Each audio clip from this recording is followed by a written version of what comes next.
This happened about a year ago now. To set the scene, my darling dear friend, we'll call her Alice, F24, was getting married to her girlfriend, F23, of 4 years. We'll call her Jenny.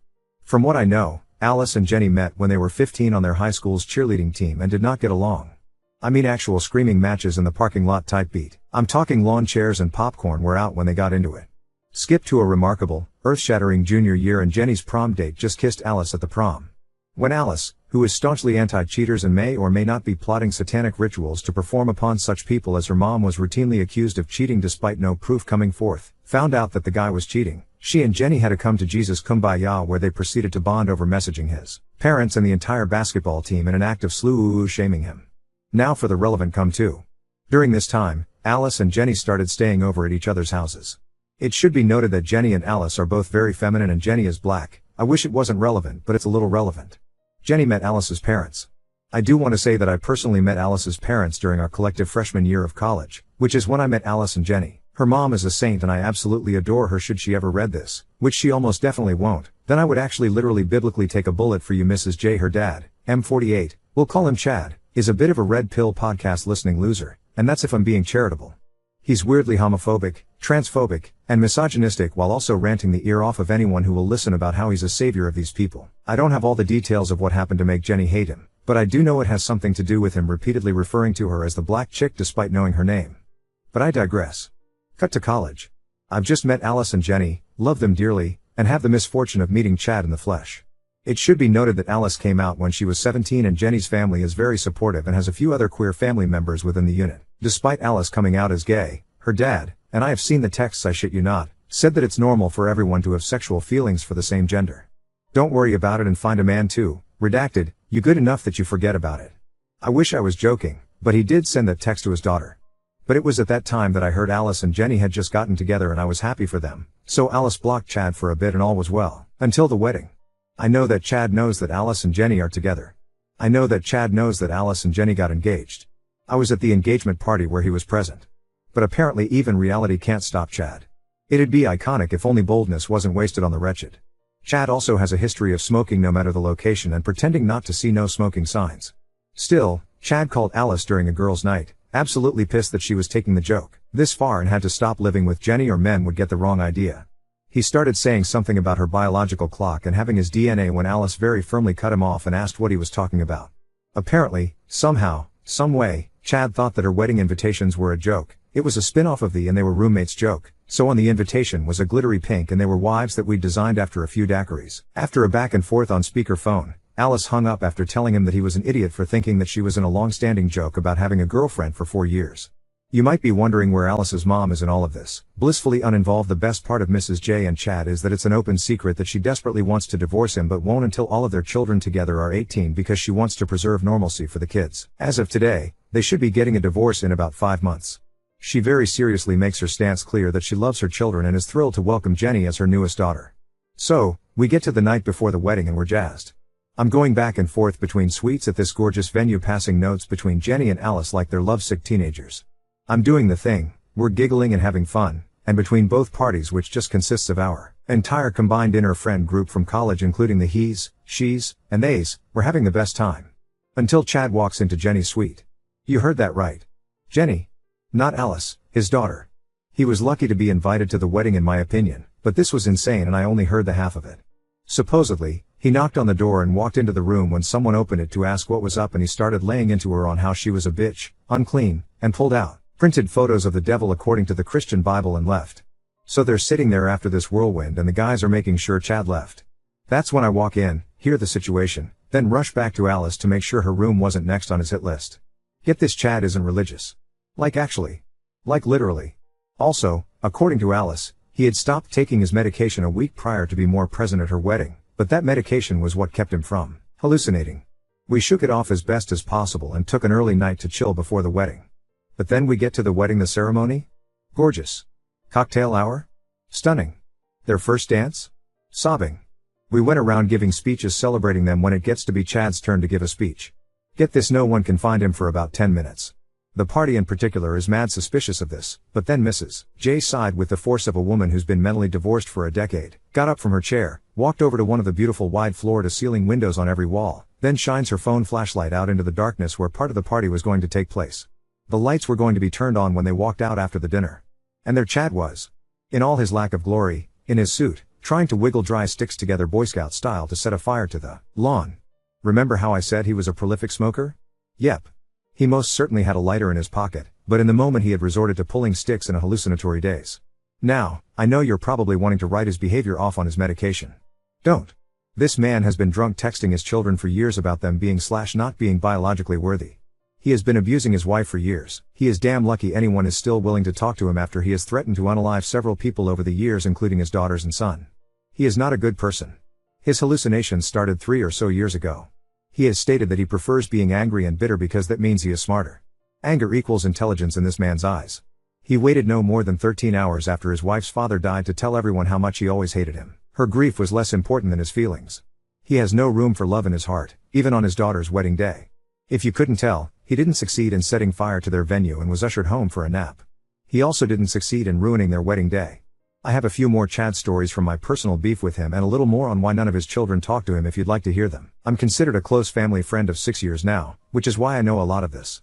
We're keeping this anon so we should be good at it. I wanted to clarify a few things I didn't add. 1. When Chad was outside wiggling sticks together, he was doing so on one of the tables outside where the rest of the reception was going to take place with more dancing.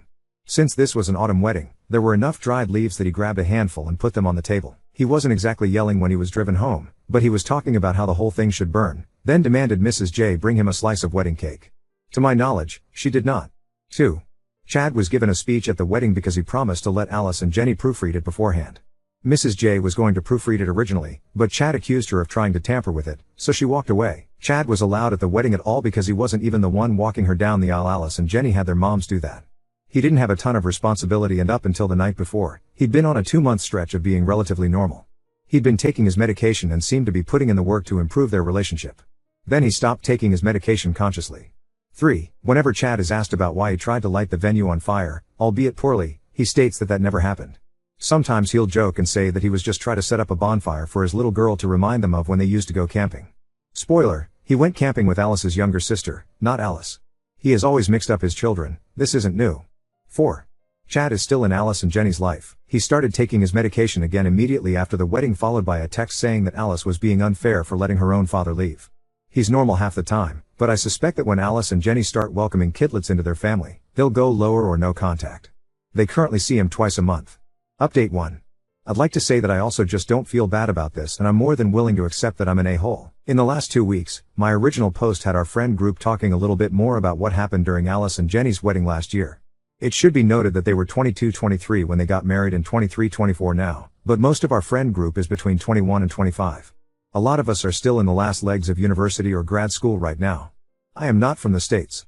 I'm 22 and just started grad school this past year. Their anniversary party was last Saturday so that everyone could attend, but it's not their actual anniversary date. Both Alice and Jenny have pretty well-paying jobs for being relatively fresh out of university, but it's not super surprising since they had fantastic internships in college and got hired through these companies. They have a good-sized place, not a house because literally who can afford that, and just adopted 2 cats and a retired service dog. In comes Chad. Oh, Chad. Basically, one of the main issues with Chad and I in particular is that I'm not from the States. I still have an accent, since English is not my first language, but I'm absolutely fluent and you can hardly hear my accent at all. Emo. I'm also pretty pale, so that's why I'm guessing he didn't realize it sooner into our vague acquaintanceship through Alice. I'm also the only person in the friend group that wasn't born in America, but our friend group is very diverse besides that. After the catastrophe of the wedding, it's a shock that Chad was allowed to come to the party at all. He did, however, seem to get better in the last few months, and Jenny in particular is very forgiving, so she pushed to invite him. This was fine for the most part, since Chad was actually genuinely looking to have gotten a little more normal. I wrote my original post in the mindset of a person who hasn't interacted with Chad in well over 3 months. Supposedly he switched up his medication and seems to be more normal, and I was actually sort of happy for Alice. As much as I dislike the man, I want Alice to have this part of her support system. But then we get to the party.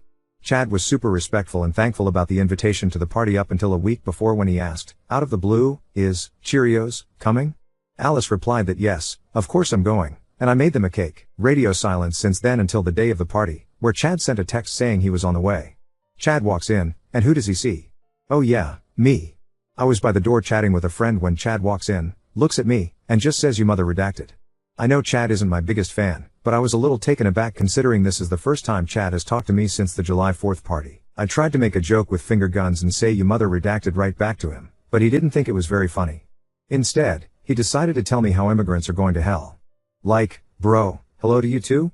Well, he told me that he didn't want to see me for the rest of the party and that I should leave and never come back or avoid him for the rest of our lives. I did tell Alice and Jenny about this the other day, but they didn't hear a word about this exchange for the rest of the night. You might be wondering why. The fun thing about this party was that there were many planned games. Planned partner games, even, where you could choose your partner. Charades, Cards Against Humanity, blind drawing, Pictionary, a scavenger hunt, and a fun murder mystery to round off the night. All two-person adjusted partnership games that Alice and Jenny planned so that everyone could have fun whether or not they were drinking. If you haven't guessed what I did just yet, I want you to just imagine what I could have done with this information, this conversation, and the knowledge that literally no one there wanted to be Chad's babysitter for the night. Every single time it was called for people to find a partner, I latched on like a tapeworm, a leech, even a glued-down magnet on metal. Every time Chad tried to find a new partner or sit out, I was there. There was one point where I literally jumped over the side of the couch just to keep him from partnering with Alice so that she could enjoy her anniversary, because I could tell that he was going to say something about me to her and she would have gotten upset about it. Then Jenny would have been upset, then Chad would have yelled, so I just cut out the middleman. Every time he tried to make a comment about me, I'd talk loud and proud right over him. He'd try to pull out a cigarette and smoke indoors. I'd snatch it out of his hand, thank him for the offer, and stuff it in my pocket. He'd try to run off. I'd offer to grab us buddies drinks mid-game. He'd try to complain to someone. I'd loudly laugh and say, "Wow, what a funny joke, Chad." Right, Chad? Wasn't that a joke? At Alice's anniversary party? At any point, if he walked away, I was right on his heels, telling him all about where I lived before moving to the States. Eventually I think I broke part of his nasty, no good spirit, because at the end of the night he was nearly falling asleep on the couch before he was ushered into a car. If you're wondering, I only grabbed him mocktails. The guy couldn't even use alcohol as an escape. I was also absolutely exhausted, but the only thing he managed to say to Alice was a tired congratulations and a complaint about the booze, so she was pretty happy. Jenny was also thrilled that her father-in-law didn't manage any racist remarks to her. To be perfectly honest, I was kind of miserable the whole night, but that's what friends are for. The party wasn't for me to get absolutely sloshed, despite that being the plan. It was for Alice to enjoy her party and try her best to maintain her low-contact relationship with her dad. If it were me, I'd cut contact with no sweat off my back, but it's not my relationship. And, thankfully, that's not my father. It's not my decision to make, but I do feel a little vindicated in knowing that I made Chad's night his worst nightmare. Mrs. J also had a good time as far as I know, but part of my mission was also letting her have a night off from being Chad's babysitter, so I avoided her at all costs. Anywho, I made myself the sacrificial lamb last week. I'm definitely at least a little bit of an a-hole, but I think I could make a business out of being the ultimate Phil distractor. Edit, for those of you asking for Mrs. J's reaction, I can deliver. So, this happened last Saturday, but I only got to meet back up with Alice and Jenny on Wednesday this week. I was meeting them at my apartment for our Wednesday movie extravaganza that we've been doing since sophomore year of university, and of course we were chatting about their engagement party. Now, something about me is that I can't keep my mouth shut to save my life, okay? I'm a professional yapper of anything that I haven't been explicitly told not to share. I'm a secret keeper until death, but everything else is fair game unless there's a clear indication that it shouldn't be shared around, embarrassing, excessively personal, etc. Alice said that Mrs. J had commented on their usual phone call that apparently Chad had been pretty upset since the party. Not in a violent way, but in the way a toddler pouts about being put in timeout. I immediately started laughing my butt off about it and shared what had happened that night. Alice was a little upset that Chad had to be corralled into behaving, but was ultimately happy that I put a stop to any antics. Jenny just found it funny in general and asked me if I hire out my services for weddings. Alice also called Mrs. J and put her on speakerphone and said that she had to hear about me saving the night. Mrs. J actually asked me if I wanted payment for it. She said this mostly joking, but I could tell she was at least a little serious.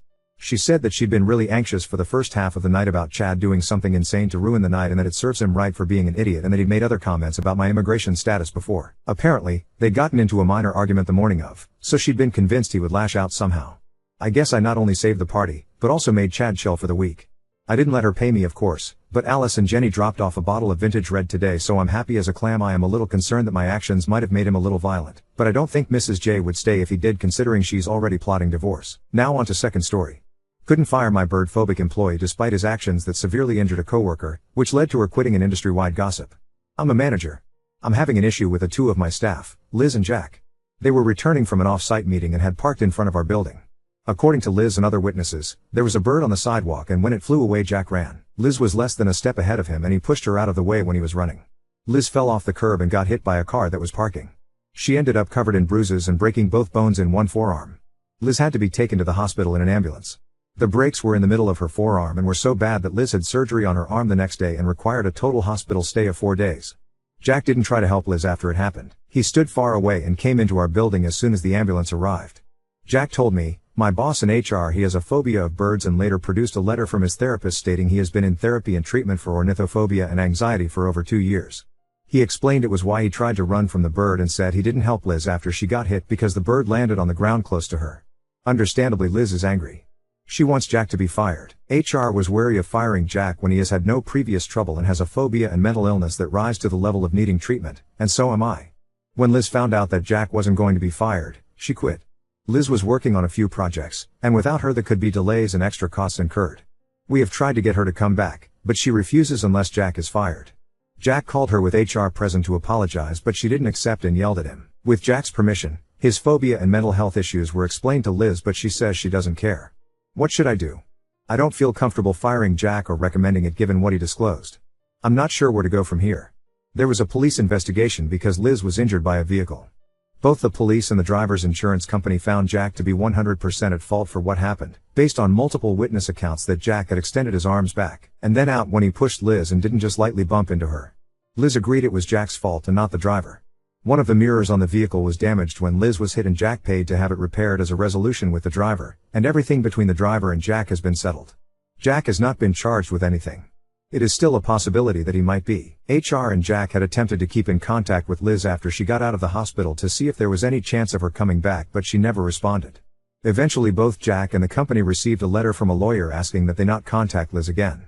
She never asked for money to pay her medical bills, didn't file a workers' comp claim, and didn't take any legal action against Jack. The legal department and the outside legal counsel who HR got a second opinion from had told Jack and the company to prepare for a claim and other legal action, and advised all to settle because Liz had a strong case. Her letter stated she had decided to not take action and just wanted to move on for her own well-being. She now has another job. Our company was not contacted for a reference or employment history. I don't know if Liz told them what happened during the interview, but our industry in this area is small and I know for sure she has now told her new job everything that happened. After what happened, Jack told me he decided to take a break from therapy and look at his options. I was surprised and he volunteered that information without me asking. But since I am in a management position over him, I didn't think it was appropriate for me to comment or tell him that. His work is still excellent and he has had no disciplinary or work-related issues. Liz is still at her new job and has not attempted contact, legal or financial comp with Jack or the company we work for, either herself or through a lawyer or anyone else. Word about what happened and the aftermath has gotten around the industry a little. I have been asked about it by a few people I know from other places. I just tell them I have nothing to say and they stop asking. Jack is still working here. He has not re-entered therapy or isn't undergoing any kind of treatment. Thank you again for your assistance here. Happy holidays to you and your loved ones. Good afternoon. Thanks for printing my update, Allison. I am the op. Allison can verify that my name is the same as on the emails I sent her. I appreciate the input from Allison and everyone. I tried to keep my letter short and to the point, but I'm posting once to clarify some things that I see being discussed. Liz did not demand that Jack be fired. She quit, and when HR wanted to know what it would take for her to come back, she said firing Jack. This was right after her surgery before she was discharged. HR declined, so Liz said she would not return. She only told HR she wanted him fired because they asked first. I had no input or say in the company or Jack calling Liz at home. There was no checking in or asking how she was. They did want to convince her to come back and that was it. At no point did the company offers Liz financial assistance. According to her lawyer, she is on a 5-year payment plan with a hospital and rehab center for her bills. Jack is taking a break from therapy, meaning he is not seeing a therapist and has no plans to see any professional in the future. As I said in my letter, I did not feel it was appropriate for me to lecture him on his choice. I am sure Jack is embarrassed and mortified. The only apology he made was when HR asked him to call. A letter of apology was included to the driver as part of the settlement. That's all I have to say. Thank you.